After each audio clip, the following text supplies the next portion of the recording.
দিল্লির আকাশে বড্ড বেশি ধোঁয়াশা, তীব্র বায়ু দূষণে ঘরের বাইরে যাওয়া দুষ্কর, দম বন্ধ হয়ে আসে।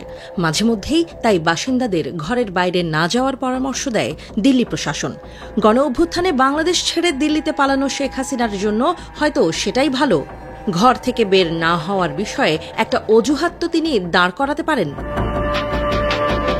দিল্লির আকাশের মতোই হাসিনার ভাগ্যের অবস্থাও গুমোট। তিনি 1.5 হাত সামনে কি আছে তাও দেখতে পান না। মিত্র ভারত তাকে দিল্লিতে আশ্রয় দিলেও মাথার উপর ঘুরছে নানা বিধিনিষেধ। বাইরে তার বের হওয়া হয়তো নিষিদ্ধই একরকম, সেই সাথে ফেসবুক লাইভেও মুখ দেখানো মানা হয়তো। যে কারণে একসময় টিভি এয়ার টাইমের অর্ধেকটা দখলে রাখা হাসিনা ফেসবুকেও আসেন অডিও লাইভে। কণ্ঠ তার শোনা গেলেও নামটা থাকে গোপন।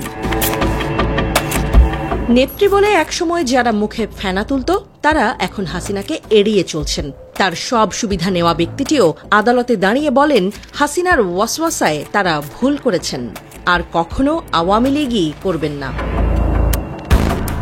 এমন দুর্দিনে হাসিনার জন্য আরেক দুঃখের খবর। আন্তর্জাতিকভাবে প্রমাণ হয়ে চলেছে তার অপরাধ। বিশ্বের সব রাষ্ট্রের প্রতিষ্ঠান, জাতিসংঘের প্রতিবেদনও যাচ্ছে তার বিপক্ষে। কাজে লাগছে সেই অ্যাওয়ার্ড। সবাই দেখছে কতটা জঘন্য কাজ করেছেন তাদের চ্যাম্পিয়ন অব দ্য আর্থ। এবার গত বছরের জুলাই আগস্টে ছাত্র জনতার আন্দোলনকে দমন করার সময় মানবাধিকার লঙ্ঘন করেছে সাবেক প্রধানমন্ত্রী শেখ হাসিনার সরকার। জেনেভায় মানবাধিকার কাউন্সিলের বৈশ্বিক আপডেটের 58তম অধিবেশনে এই সংক্রান্ত প্রতিবেদনটি উপস্থাপন করেছেন জাতিসংঘের মানবাধিকার বিষয়ক high commissioner Volker Turk.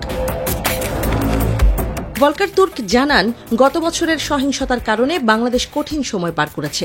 Hasina সরকার বিক্ষোভকারীদের নৃশংসভাবে দমন করেছে। এতে করে বাংলাদেশে গুরুতর মানবাধিকার লঙ্ঘনের ঘটনা ঘটেছে বলেও জানান তিনি। জাতিসংঘের এই কর্মকর্তা বলেন, বাংলাদেশ এখন নতুন ভবিষ্যতের পরিকল্পনা করছে এবং তাদের এই প্রতিবেদন এক্ষেত্রে বড় ভূমিকা রাখবে বলে আশা তার। এর আগে গত 12ই ফেব্রুয়ারি জুলাই গণ অভ্যুত্থানে বাংলাদেশে সংঘটিত মানবাধিকার লঙ্ঘনের তদন্ত প্রতিবেদন প্রকাশ করে জাতিসংঘের তদন্ত কমিশন। এতে বলা হয়, পতিত হাসিনা সরকার সহিংস উপায় ব্যবহার করে গুরুতর মানবাধিকার লঙ্ঘন করেছে। জাতিসংঘের এই প্রতিবেদনে হাসিনার রাজনৈতিক ক্যারিয়ারে শেষ পেরেকটা ঠুকে দেওয়া হয়েছে। তার দেশে ফেরাও পড়েছে চির অনিশ্চয়তার মুখে।